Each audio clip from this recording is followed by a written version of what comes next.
Many people out there, analysts, fans, everybody in between, they're all declaring that the superhero fatigue is real, as opposed to just fatigue of bad movies and mass producing these sorts of things instead of making true art. Today we have a wonderful Christmas gift to each and every one of you.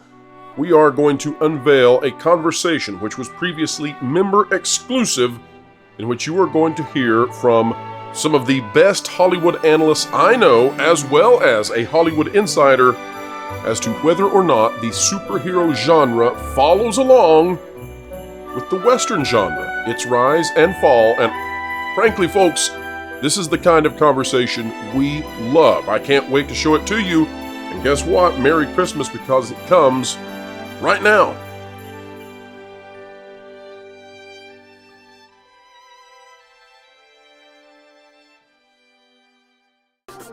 Hello, everybody. Tommy Tables here with a really special roundtable for you all. So, as you are aware, Lauren and Lou Wasserman's Ghost, who we're going to be calling LW Ghost, are both forces of nature. And at first, I thought that it might be a great idea to sit you both down and have a big, long discussion on Star Wars. However, there was pushback. I was surprised by this. And instead, we are veering off into the subject of Westerns. Now, I must admit, I am not a huge expert on Western movies. I mean, I've seen some of the classic John Wayne films, like The Searchers, I love, and so on and so forth. And in terms of modern Westerns, I guess I could say that Yellowstone is a personal favorite of mine.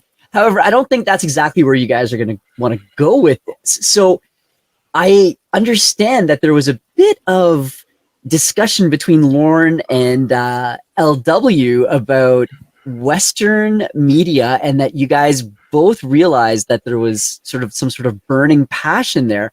And Lauren, I've seen you with your Indiana Jones hat on before, but can that be mistaken for a cowboy hat? Well, I suppose it could. I kind of look at Indy as like the modern incarnation of the Western hero. But what I love about the Western is that it's a perennial genre that is uniquely American. And one of the reasons I wanted to talk about it is that I think when you see the pendulum beginning to shift and we start getting back to entertaining audiences, you tend to see the Western reemerge, not as a deconstruction, but as getting back to some type of storytelling that has individualism, machismo, and that kind of thing. And so I thought that might be an interesting jumping off point. Well, it's funny when you talk about the hat. When I was 16 years old, and a film buff even then, and I was on a student tour of Europe, and I will never forget being in Milan, and there's this huge glassed-in shopping thing right near the Duomo, the Vittorio Emanuele Plaza, or whatever they call it. And I go in there, and there's a hat store. Well, I was a huge fan of Federico Fellini. So I go in. I didn't speak much Italian, hardly any at that point, more since then. And I go in this hat store, and I go up to the guy, and I said, "Have you got a hat like Fellini wears?" And he says, "Oh, a cowboy." Cowboy hat, because he did, with a little short cowboy hat, not the big wide brim, but it just shows you how universal it is. Well, yeah, I mean, sorry, if I could just say, and maybe, chapeau this conversation a little, it is clear that Westerns are starting to make a comeback. I kind of offhand mentioned Yellowstone, but that show has done gangbusters. And all of its incarnations in different periods in the family's life, too. Yeah.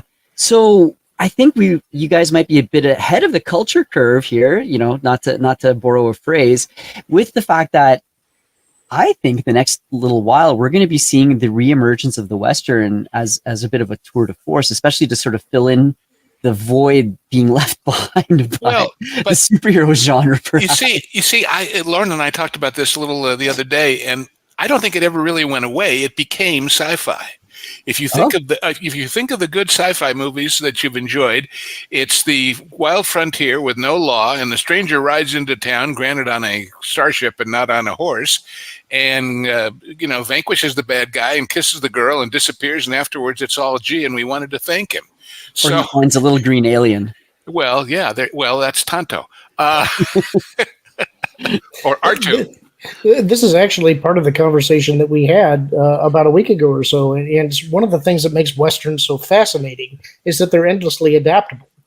In an article that I had written a while back about some of the inspirations for Star Wars, you had Dashiell Hammett novel called Red Rain that got adapted into a Japanese movie, Yojimbo, that got adapted into A Fistful of Dollars, Exactly. that then later became Bruce Willis's Last Man Standing. You know, it's the same story that's been told in all kinds of different cultures and genres, but it's still the same basic story. One other advantage the Western has in a potential comeback is that they're relatively cheap to make. Yes. And to show you just how cheap at the beginning, the very first Western, everybody agrees, a thing called The Great Train Robbery, was a silent movie, and it was made in the Wild West of New Jersey. So, you know, and then, of course, I've heard about that place. Sergio Leone made his in Spain. And as I was telling Lauren, when he finally got to do a big Hollywood thing with Once Upon a Time in the West, if you watch that movie, and I highly recommend you do, because I think it's one of the greatest ever made movies, period, let alone Westerns, there's this sort of trading post, sort of half Pony Express station sort of place, and the interiors were all done at Cinecittà in Rome. But they actually got to come shoot exteriors in Monument Valley, and Leone had them pack up crates and crates of the red dirt in Monument Valley so that when they went to the interiors in Rome, they could blow it in through the cracks in the wall and the door so that it was the same color. That's how, you know, obsessive he was, and it paid off. So, Lou, I kind of had a question that I didn't get a chance to ask you the other day, and that was, what is the first Western that you can remember watching, whether it be TV or movie? Oh, golly. I mean, obviously, when I was growing up, all the TV series were Westerns. And I guess a favorite, I don't know if it was the first, because for some reason we always wound up at my mother's parents' house on the weekends. And Sunday was about Maverick. And, you know, you remember that song and you remember that drawing of the guy, you know, and that's what drove me, as I mentioned to you, nuts when they made that movie of it, that they didn't use the damn theme song. And I'm going, that's Maverick to me. But so many of the shows back then, I mean, look at, and variations, The Rebel, Branded, and of course all the, you know, Sugarfoot and well, there were so many, it's hard to list them all. In fact, there's a great photo running around somewhere. I think I have a copy of it on my computer someplace, of all the Warner Brother Western stars sort of in a straight line in the middle of the Western Street on the back lot with their guns drawn. And people don't realize that there are more Westerns than any other genre of movie ever made. And to give you an idea about that, if you take the studio tour at Universal in Hollywood, they will take you to a spot called Five Points, Texas. And it literally is 5 Western streets. Each one has a saloon. Each one has a sheriff's office. Each one has a livery stable. Each one has a hotel. And they all come together in the middle like a star. And the reason was that in silent movies, it didn't really matter. When the guy said, well, I'm riding to Yuma, he'd go out one street and come back the other street. And all they had to do was pan the camera over and do it in one continuous shot. And with silence, you could be shooting 2 or 3 of them at the same time on those streets, all in one compact part of the backlot. Maverick, that movie takes me back. How did it was Mel Did Gibson. you say that movie?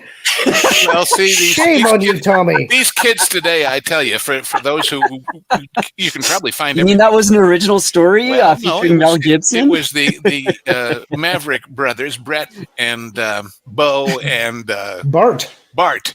And originally it was Jim Garner and Jack Kelly, and then they added, of all people, James Bond and the Saint, Roger Moore. No, I think the Saint was Val Kilmer, wasn't? No, I'm kidding. Yeah. I'm sorry. I'm dropping that joke. But it was the first wheel show, really. I mean, when you think about later when they came up with the wheel shows, Name of the Game and all the others, Mystery Movie, Maverick was really that. And it was because none of them really wanted to do all 30 some odd episodes in those days. So they each did a dozen and it worked out, or whatever it turned out to be.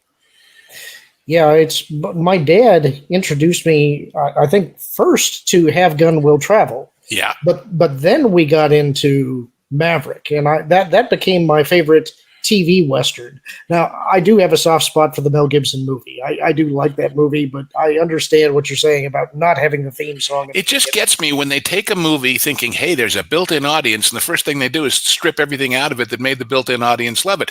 The worst case, I think, being that Wild Wild West movie with Will Smith. Oh, boy. Yeah. And you understand, the Wild Wild West was, of course, a great show, and you can see them all now. And do you know why it was canceled? Because at that time there was this huge campaign going on about violence on television, and some pressure group did a survey of every punch, every kick, every explosion, everything, and decided that the Wild Wild West was the most violent show on television. And after, I think they did 4 seasons, and the network came back to Bob Conrad and said, they want us to tone it down and take out some of the fights. And he said, I'd rather not. Let's quit. It was his choice. That's history repeating itself, though. I mean, that's what we deal with today. You could argue that may be why Marvel's going the direction it's going. Well, and Sounds then like what happened with Power Rangers. Just before we started, we shared the fact that if Marvel wants to use their IP, which goodness knows they haven't done since they bought Fox, but there are quite a few Western comics in the Marvel history. I have an article. I don't know if you can put it in the notes for people to see that link, Tommy, but there are quite a few of them, and so they could do it if they wanted to. And by the way, not with 6 months of reshoots, because... Yeah. I do want to bring up one particular pseudo-Western. We're going to get into science fiction here a little bit, just because I remember it as with Back to the Future 3, you had a lot of the classic Western actors, the extras and all of those. I know that guy kind of people that all kind of showed up for the Western sequence of that movie doing stunts and things. And I always thought that was really neat that you had a lot of those character actors getting to appear. And even the score went into a kind of a faux Elmer Bernstein style. Although, of course, one of the big writers of great Western scores was that man of the Wild West, Dmitri Tiomkin. Well, I'm sure when they reboot Back to the Future 3, hopefully they'll sort of keep that as well. Are they Bite your tongue. Bite your tongue. Can't they leave things alone? I guess now we're seeing so many things come out of copyright that they can't make money on it anymore unless they do a new version. So, when's the last time you saw any movie where the new version was as good as the first one? I asked myself that same question. And you know what? The first one that comes to my mind that was actually good in a different way was the redo of Total Recall. I thought it was actually a really good movie. It wasn't the original by any stretch of the imagination, but it worked on its own terms. The one with Colin Farrell? Yeah. Really? Yeah. I liked it too. I'm going to go with Batman Begins. Oh, well, sure. But I mean, right. Somehow with Batman, rebooting is like every other day. So there's so many different variations.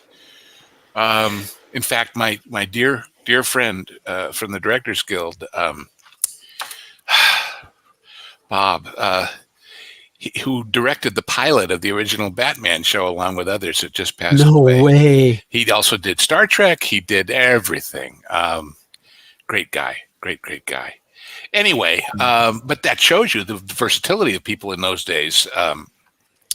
Granted, there were all those Westerns, but there were all the other shows too, and people just floated to whatever. It was about storytelling, not about genre, as opposed to nowadays. So, well, you mentioned Star Trek. I mean, that was Wagon Train in Space. And literally that episode where they go back to the OK Corral. Yeah. And The Prisoner did one like that too, where they went to a Western version of the opening episode about 2 or 3 before the end. So it's always there. It's always there. So, I mean, if I may ask, what would you guys consider to be a Western per se? I think when you and by that question, I mean when you think about a Western, you think the first thing that comes to mind is Clint Eastwood or John Wayne. Like get your ass out of here, partner type of thing. But then how about Little House on the Prairie, for example, Michael Langdon? Well, technically, yes, but you also have to remember that in actual history, the Wild West was very short. I Oh, mean, it was a couple of decades, maybe, in certain places, and in some places didn't last that long because as civilization came, along with it came law enforcement and government and all the things that the Western is about not having. And then what do you do when there's a bad guy? right. The best series, in my opinion, that shows that is the Deadwood series. Yeah. That really showed how it went from wild to civilized incredibly quickly. Yes, and then of course all these guys that became famous, a lot of them, well, they needed a job. They became the marshal. Wyatt Earp, all of them. Bat Masterson, who died as a sports reporter in New York City. Go figure. So, and that's the other thing about westerns, especially not even so much the movies, although there were some great movie themes. The TV shows were the great, wonderful theme songs that always had singing and words. And my favorite of them all is the one for Bat Masterson because I think it's the most wonderfully awful bit of poetic license in lyric writing in the history of television or the movies, because the middle part of it goes. The trail that he blazed is still there. No one has come since to replace his name, and those who were quick on the trigger forgot to figure on his mighty cane. Is that wonderfully ouchable? That makes me nostalgic. Wow, that's So, awesome. of the cinematic westerns, Lou, do you have a particular favorite? You mentioned Once Upon a Time in the West. Absolutely, that's my all-time favorite. And there are so many other good ones, of course, but that's because it's about the end of the West. It really is about that, about how the railroad brought civilization and therefore changed everything, even though the railroad was corrupt too. So, Changed the portrayal of Henry Fonda in film, too. well, the story, if those of you who haven't seen the movie, I don't mean to spoil it, and you definitely should. And you should get the fully restored super duper version on DVD because they do a lot of fun stuff like going to the locations that it was shot in Spain and going there now and showing you what it looks like then and now and all kinds of other great features. But the big deal is supposedly Henry Fonda tells the story. He plays the bad guy, and he never played a bad guy. Oh. In fact, there's a great Henry Fonda quote where he says, "I'm not Henry Fonda. Nobody is Henry Fonda. Nobody could have that much integrity because of all those noble guys that he played in the movies." But he plays this very bad guy. And supposedly his wife used to read all of his scripts before she'd hand it to him or not. And she came to him with this one and said, "You got to do this." And he said, "Why?" She said, because the opening scene, they ride in to wipe out this family, and there's this little 9-year-old, 8-year-old kid, and one of the other bad guys turns to him and says, "Well, what do you want to do about him, Frank?" And he says, "Well, now that you've mentioned my name," and he pulls out his gun and shoots the kid right between the eyes. This is the opening of the movie, and you're going, Henry Fonda. And his wife said, "Hank, you got to do it because in theaters all around the world, people will stand up and scream, 'Holy crap, Henry Fonda just killed that kid.'" So, and the blue eyes, of this cold, cold killer. And then, of course, you have Charlie Bronson, and you have Jason Robards and Claudia Cardinale. Oh, That great movie. that reminds me a little bit of the Tom Cruise film Collateral back in 2004 with Jamie Foxx. I think that's one of the only times he's ever played a bad guy, isn't it? Pretty much, yeah, I think so. Well, Les Grossman might count. Right. Well, right. okay, yeah, I mean, he's had some edges in his people, but yeah. That's fascinating. So, if I may ask, then, Lou, who are some of your favorite Western actors? Well, we've mentioned a few, of course. Yeah. I think Wayne, in so many ways, because so many people made a career, and then when they got too old for being the hero, it was over, really. Right. And one of the films that Lauren and I talked about that's a great Wayne film is The Comancheros. And that is the movie where Wayne changed from being the leading man hero to being the wise father figure advisor to the hero, and made it work and was able to continue to be John Wayne for all those many, many movies later, no longer being the young, handsome lead. You want to see Wayne at his beginnings, go look at The Big Trail, which is still one of the biggest movies ever made, and it goes way, way back. And I mean, it's a wagon train crossing the country, and they get to this big, huge crevasse that's, I don't know, 500, 1,000 feet deep, and they lower the wagons by ropes, and they're really doing it in this movie. They are really, really doing what was done back then, and you're just blown away by it. You can't help but be amazed. And that movie, which was a huge movie, was not a hit because they filmed it in a very, very early widescreen process, and the theaters didn't want to re-equip to show it. And so it was diminished by being chopped up, and such is life. And of course, Leone had that happen too. Well, and that sort of leads to my other question, though.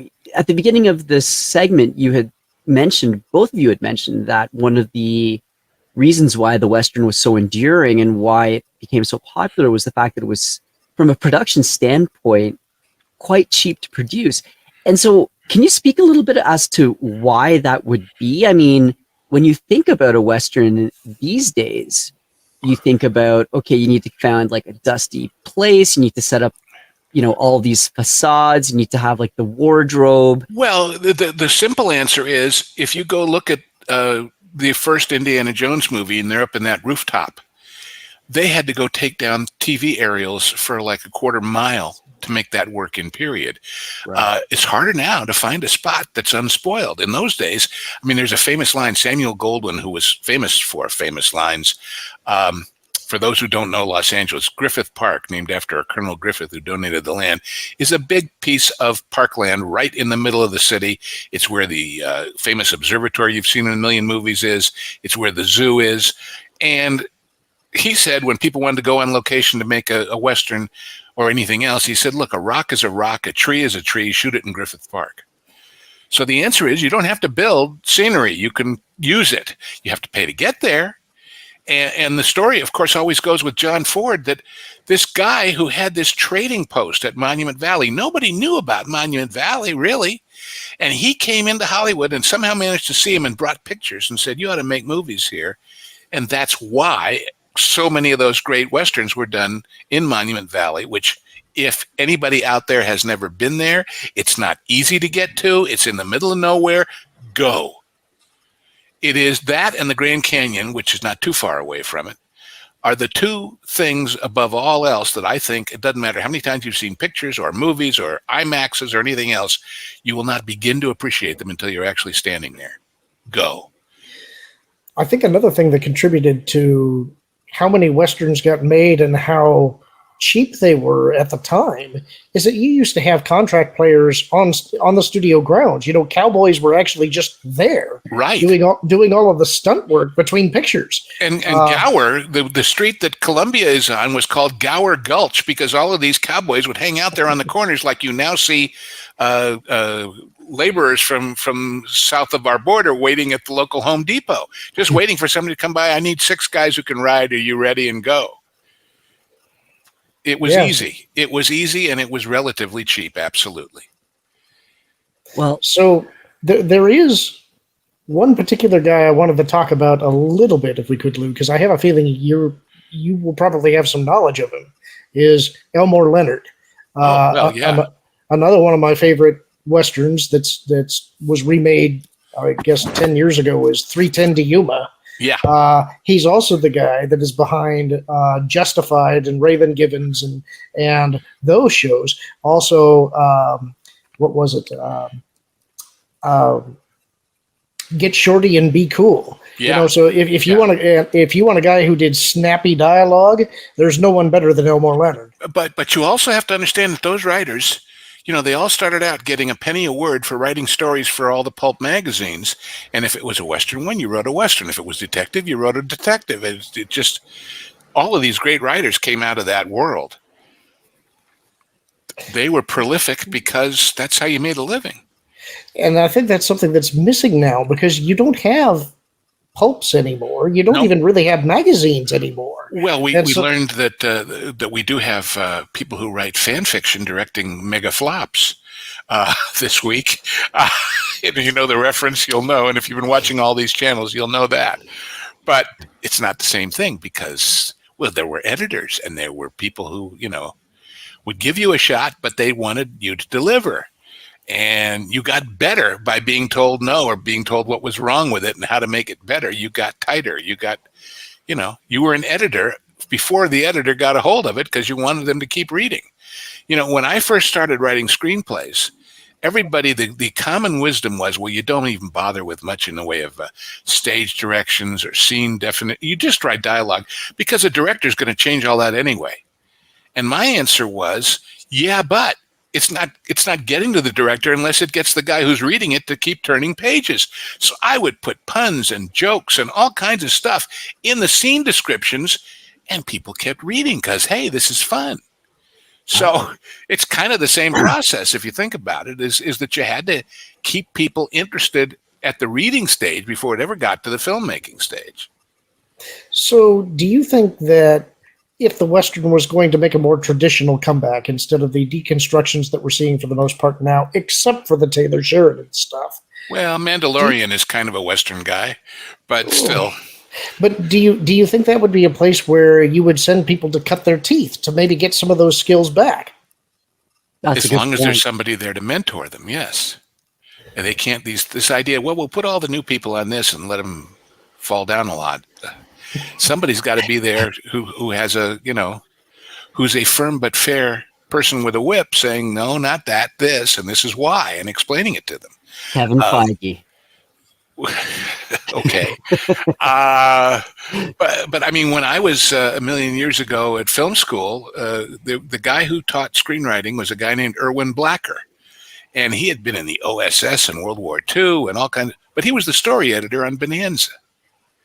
So he saw a lot of pitches and a lot of scripts and knew what worked and what didn't and why. And his first edict was, the way you write a good script is you take your main character, chase him up a tree, and throw rocks at him. And there's sure a lot of dead time in between trees and rocks in a lot of the stuff we see nowadays. Now, there's also, thinking about it, a political issue here, and that is that the Westerns, like American lore and American tradition, are about individualism. Yeah. They're not about collectivism. This is actually one of the things I wanted to ask about, because I have heard a theory, and maybe you can weigh in on this, that when the right wing tends to be in power, the movies that get made are about the fears of having a right wing presidency. So you might have, for instance, vampire movies. Whereas when the left wing comes into power, then you get zombie movies. And so I wondered if you would think there was any correlation with the Western there as well. No, only because no matter who, quote unquote, is in power at this moment, who's in power in Hollywood is the left. Okay. So they've got the same point of view, regardless of who's the boss. They're either warning you about him or applauding him, but either way, they're on one side. So do you think that the Western fell out of favor strictly because individualism is out right now, or do you think there was some other beyond factor? Individualism, my God, look at how toxic male every one of these Western heroes is. Yeah. The patriarchy, the dread patriarchy of Marshall Dillon. So let's kind of go to, let's talk about modern Westerns a little bit, where you're not necessarily in the late 1800s, but perhaps 1970s or something like that. There's a couple examples that I think could also qualify as Westerns, like Dirty Harry, or one of my favorite TV pseudo-Westerns is technically moving Maverick forward in time, The Rockford Files. Yeah. I would love to see a modern-day adaptation of The Rockford Files if they could get it right. Get it right. The other one I was thinking of when you were mentioning that is Electroglide in Blue. Yep. Because he's literally got the horse, only it's the motorcycle, and he's out there in the Western United States besides. So I don't know if it could happen. It would be a good thing, and people would certainly look. If you walk in the door and it's a Western, you come in with certain expectations that A, the good guy's going to win, which right away you don't have necessarily in a lot of the stuff that's coming out now. Secondly, that the good guy really is a good guy, even with character flaws and angst and whatever else they burden him with. And that you're going to go, it's all well and good, and I have nothing against going to see a film and getting a message or some principles or a lot of other things out of it. But the first thing it's obligated to give you is 2 hours away from your own bullshit. Yeah. Uh, and if you walk in there and, oh, look, that's just like everything I'm dealing with in my real life, it's not fun. I don't care how good the popcorn is. Well, Lou, on that point about the good guys being the good guys, I read an interesting article. I think it popped up on my Twitter feed the other day, where apparently there's been a bit of a phenomenon with Gen Y ladies in particular who really, really like the Peter Jackson Lord of the Rings trilogy because of the fact that there's no deconstruction there, there's no subversion there. The sort of excuse or the explanation given was that the the characters, like the like well, Boromir to a certain extent, but they're good. Like they are good people. They like the heroes are good. They don't turn. They don't get subverted. They don't become villains halfway through. And I mean even Boromir redeems himself when he's trying to after trying like succumbing to a moment of weakness. It's And they're on a quest to do something important and noble. Yeah, and so for the quote, like the part of it that really sort of struck me when I was reading this was that they were saying it was like a safe movie to watch, like a comforting movie to watch, like a sort of a safe bubble to be in because you just know that these people are who they say they are. There are no ulterior motives, or as I said before, they're not going to turn evil halfway through and the like. And it just kind of goes to show you how our expectations have been so subverted by modern Hollywood and modern Hollywood products that to be able to like it's kind of rare not to have that anymore. One of the greatest themes that's there is the one of self-sacrifice, and that's something that's missing a little bit in a lot of modern filmmaking, is that they're trying to tell you you can have it all, and there's no cost to that. And I think that's something that Lord of the Rings definitely demonstrates. And so many Westerns, even if the good guy survives, which we hope he does, he often has to leave the girl and ride off into the sunset. And that's a sacrifice. And that's giving up, settling down in the town. I mean, look at Tombstone. They all come to Tombstone because they're tired of all this stuff and they just want to settle down and get themselves a card game and make a little money and raise a family, and the world won't let them. The world will not let them.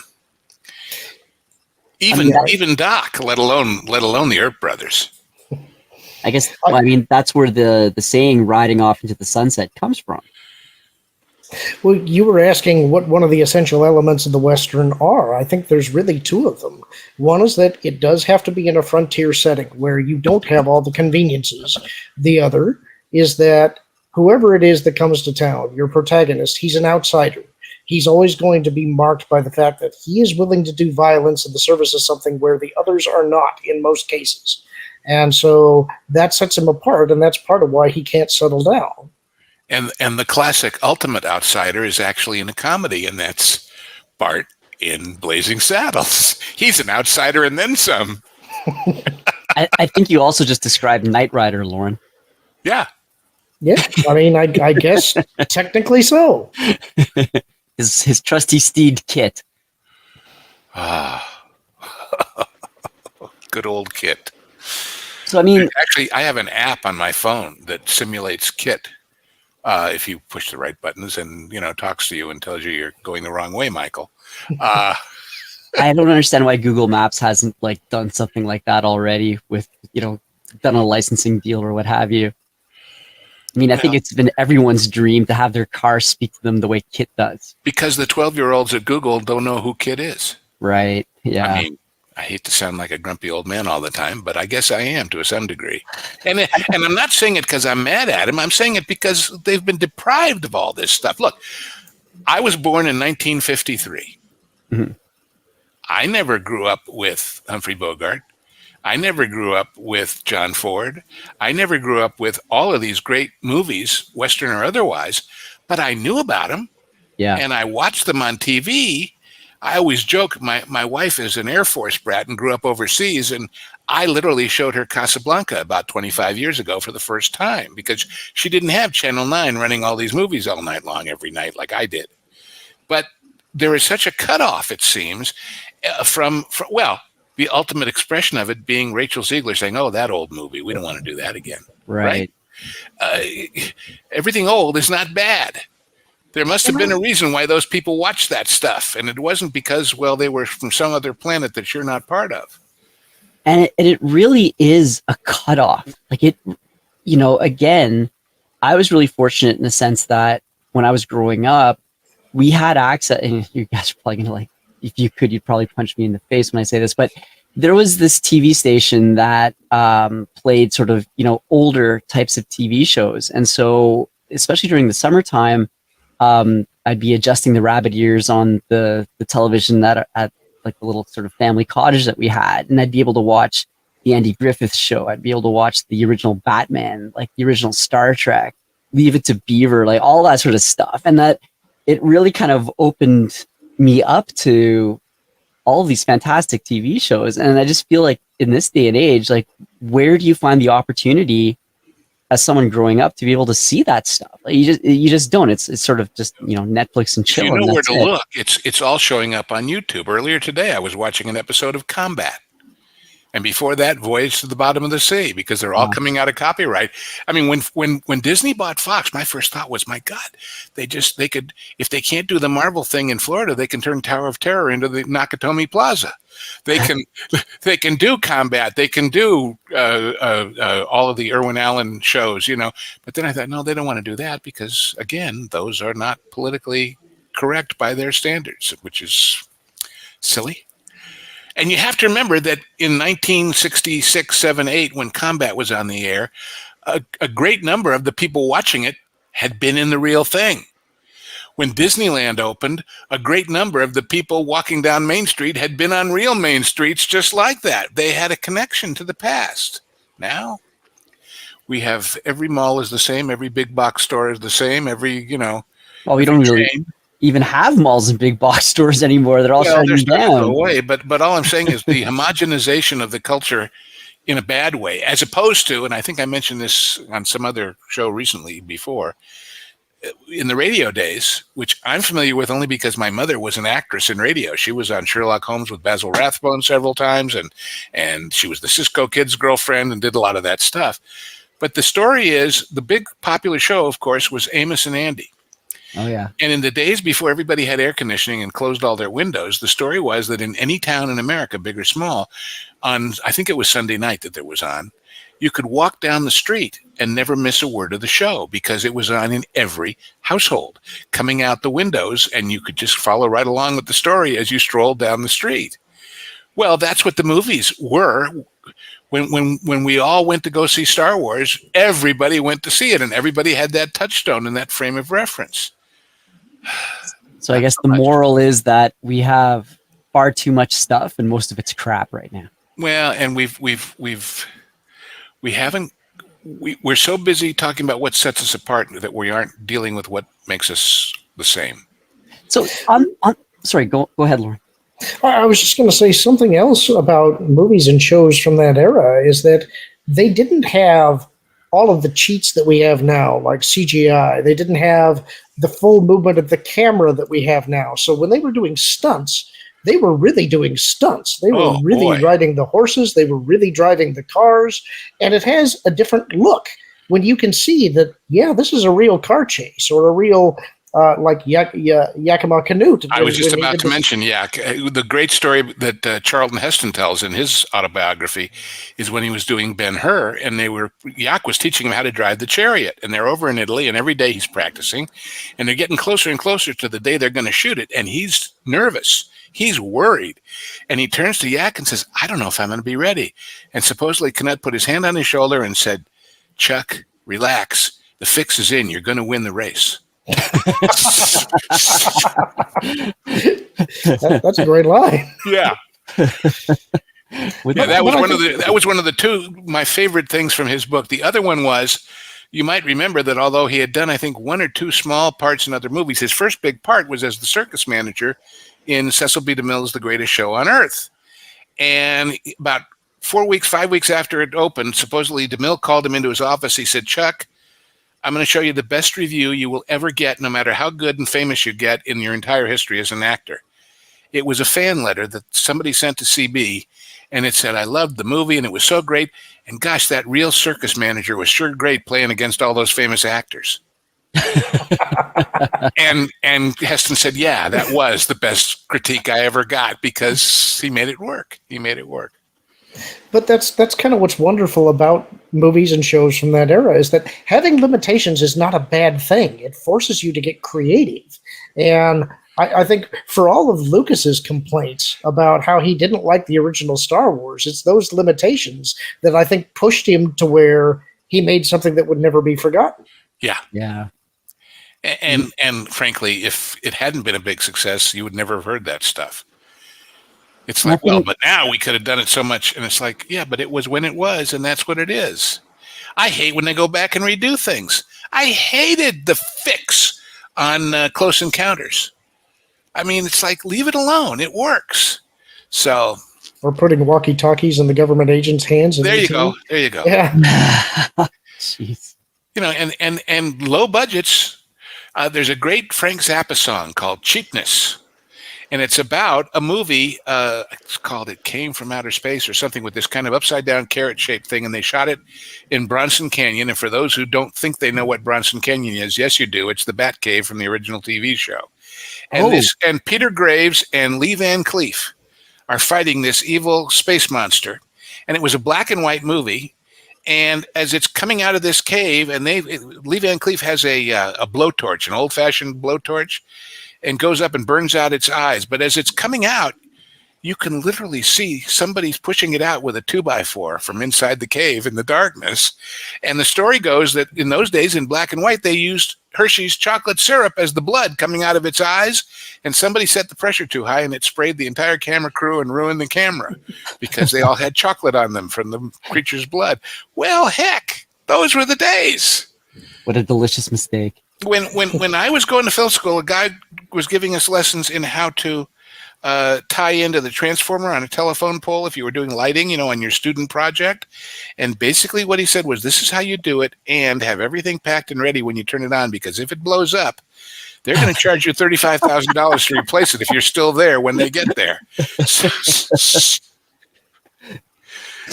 And that's the game. You know, Max Sennett used to go around. They heard there was a fire someplace. They'd go film it and put a fire into the movie. Well, on Terminator, I mean, at the end of it, I think that Cameron, he had rented out these cameras, and the studio was trying to get him back because he was over time and over budget, and they were just kind of fleeing from the studio guys, shooting in the middle of neighborhoods. I think in the scene where Arnie smashes out a window in a car, I don't think that was their car. Well, you know, I knew guys who did stunts who would rent a car. They were on the blacklist at Avis and Hertz and everywhere else because they'd bring it back a little dented and have paid the insurance, which never covered it. And then when I was making sitcoms, which I made a lot of, one year was a very busy year. The TV business would tend to fluctuate between hour-longs being more popular and sitcoms being more popular. The studios and the networks liked the hour-longs because if they got you for a whole hour. But then the ones that weren't getting the ratings wanted the half-hour one so that maybe you'd give up after 30 minutes and try the new one on the other channel. And one year, one of our cameras, we get it set up. All the cameras are owned by Panavision. And it's got this plaque on the side of the magazine with all of these famous movies.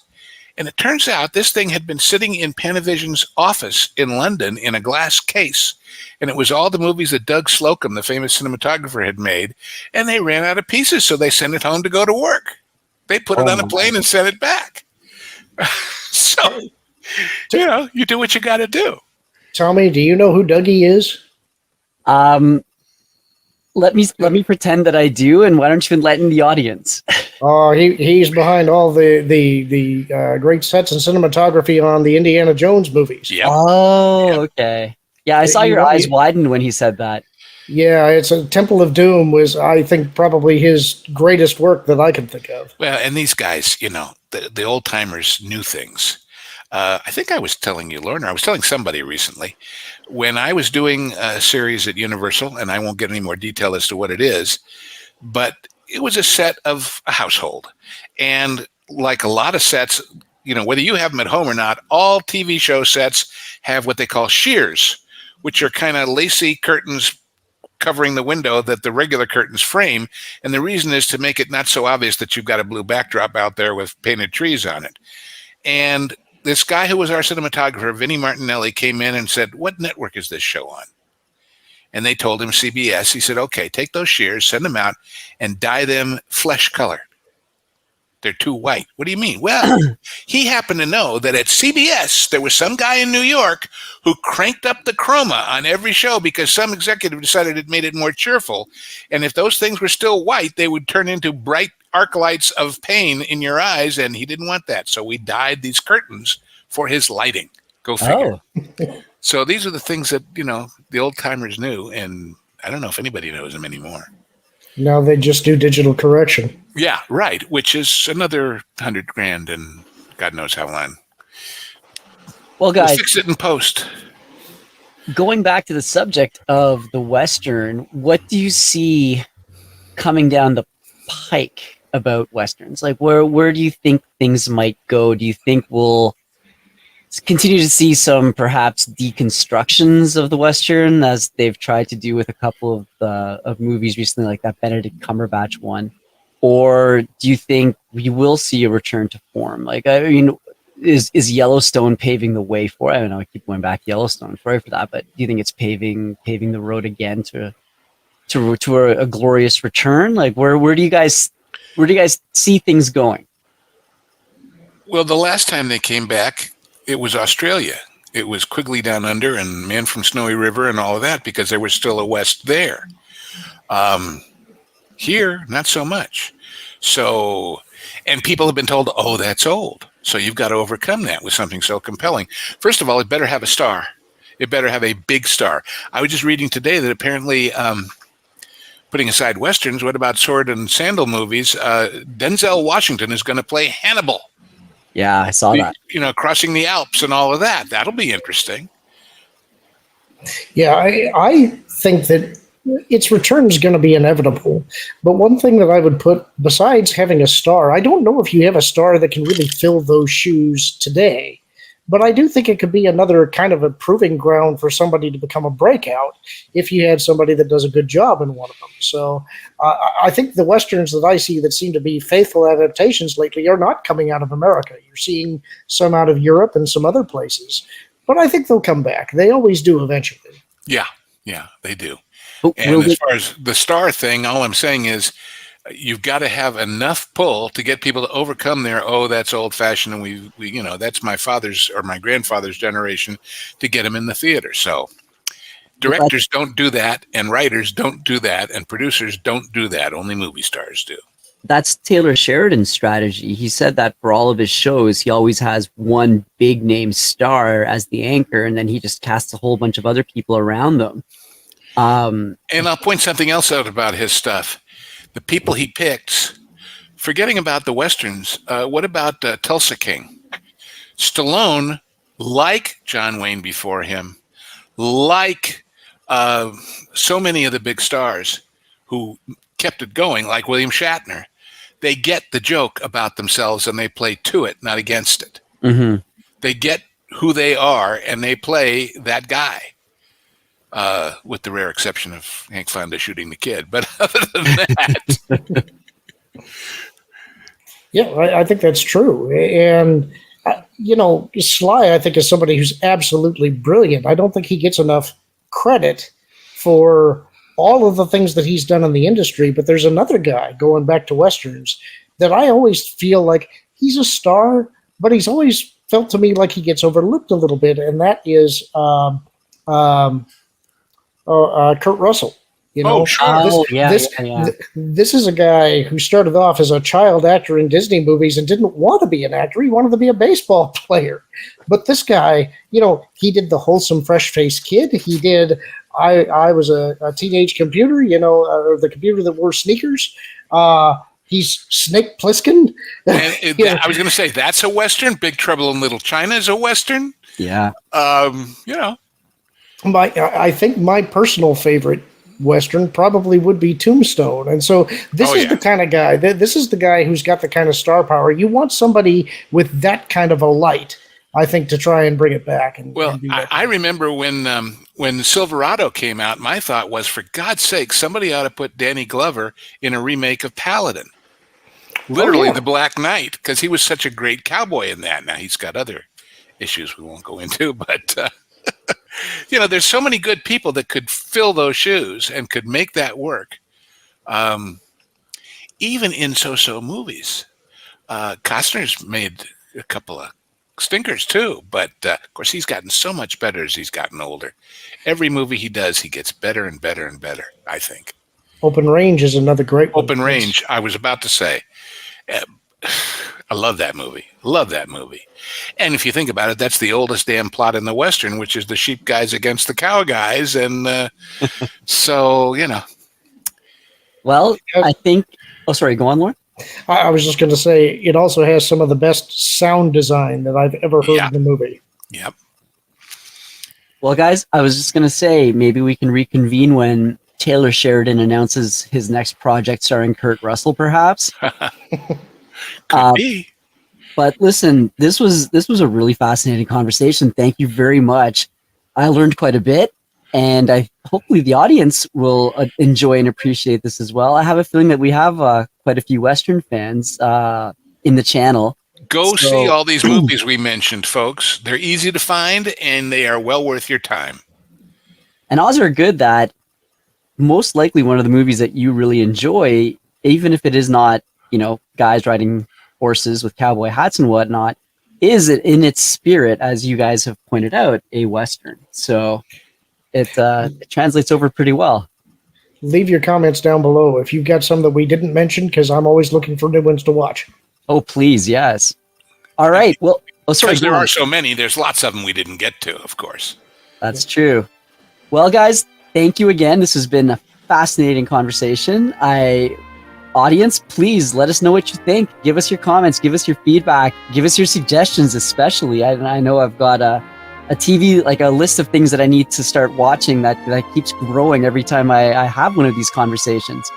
And, give us your thoughts. Are there any other subjects you'd like the inimitable Lauren and Lou Wasserman's Ghost to discuss? I'm still going to try to get them to talk about Star Wars. Sorry, Lou.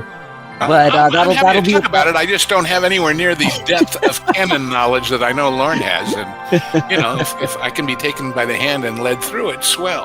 All right. Well, I might just very well take you up on that. But at any rate, guys, have a wonderful day wherever you are, and we'll speak to you soon. Good night, everybody. Good night. Wilton, you're not allowed in the kitchen, and it smells like burning dog hair. What are you doing in here? Well, I got a DM from Slade Wilson on how to roast Jonas. I mean, I didn't bother reading it, because I already have the perfect plan. Wait a minute. So you're challenging Slade? Well, not really. It's more like what Caffeine Kennedy and Kevin Feige do to Disney. A tag team of destruction. Plus, we're also making sure that everyone knows to subscribe to WDW Pro this Christmas. Well, I appreciate you helping Pro, but doing one good thing does not make up for both of you doing a bad thing. Pro's making sure everyone gets accurate information and stays ahead of the culture curve, but, oh man, what is that smell? You're not really... Oh, yeah, no, I'm literally roasting Jonas in the oven. I mean, I was kind of confused on where you were going with that line of questioning in the first place. Roasting someone's a figure of speech. You don't actually cook them. Somebody! Oh my! Hang on, Jonas!